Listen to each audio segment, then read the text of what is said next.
World War III might already be happening. Not the ways movies showed it, not with sirens in your city or with tanks on your streets. But right now, while you're watching this video, more than 20 conflicts are happening across the world. War in Middle East, war in Ukraine, civil war in Africa, conflicts in Asia, and tensions between superpowers. And now, Iran and Israel. Most people think, I'm not there, it has nothing to do with me. But that's not true. Because even if you're not holding a weapon, this war is already affecting your mind, your money, your future, and your life. And today, I want to show you something most people don't even see. Not politics, not propaganda. But the real question, how is this war changing you? And here are 4 things that are already affecting your life, even if you think you're not part of it. But first, let's make one thing clear. War is never good.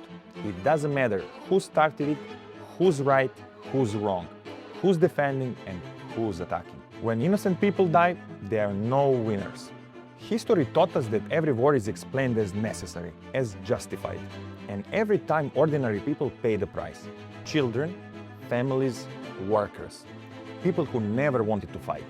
So this video is not about choosing the sides. This video is about understanding how war changes the world and how it changes us. Because something very different is happening today. And it starts with one question. What do we actually know? 20 years ago, people got information from newspapers, from TV and radio. Today, we get information from this, your phone. Every explosion, every opinion, video, tweet, or every reel, 24 hours a day. And we think that means we are more informed. But are we?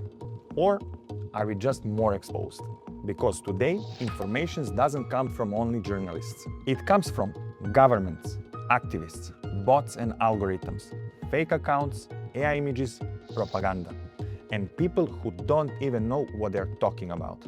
The truth is, you don't know what is real anymore. Not fully, not completely, not for sure. And that leads to the first thing this war is doing to you.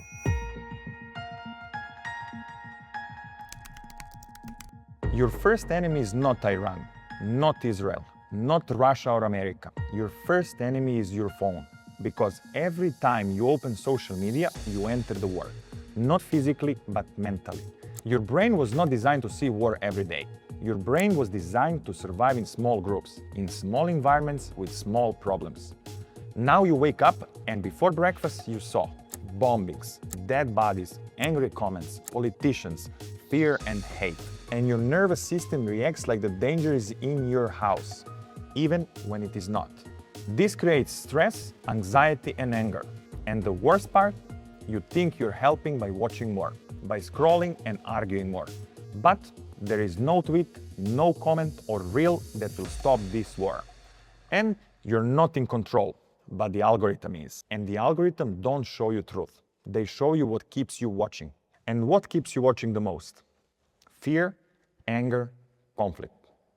That leads to the second effect.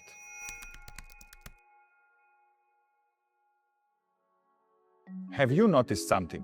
Everyone already chose a side. Iran or Israel, East or West, Muslim or not, left or right. People who never studied history suddenly speak like experts. People who never lived in war suddenly talk like generals. Friends argue, families argue, countries argue. Social media makes everything look simple, good against evil, but reality is never simple, and polarization is dangerous. Because once you choose a side, you stop listening and thinking. You stop questioning. You stop seeing people as humans. You start seeing them as enemies. And when society becomes divided, it becomes weak. And weak societies are easier to control. That leads to the third effect, the one everyone feels, even if nobody's talking about it. Every war costs money, a lot of money. Weapons cost money, armies cost money, oil prices go up, transportation goes up, energy and food goes up. And who's paying? Not politicians, not generals. You. First, COVID, then Russia-Ukraine war. After that, global instability and AI disruption. Now, Iran and Israel. And every time something happens, prices go higher. inflation rises, interest rates rise, rent, prices of gas. People work more, earn less, and feel more insecure. And when people feel insecure, they become easier to manipulate. Fear makes people accept things they would never accept in peace. And while we argue online who's right, the system keeps moving, without us.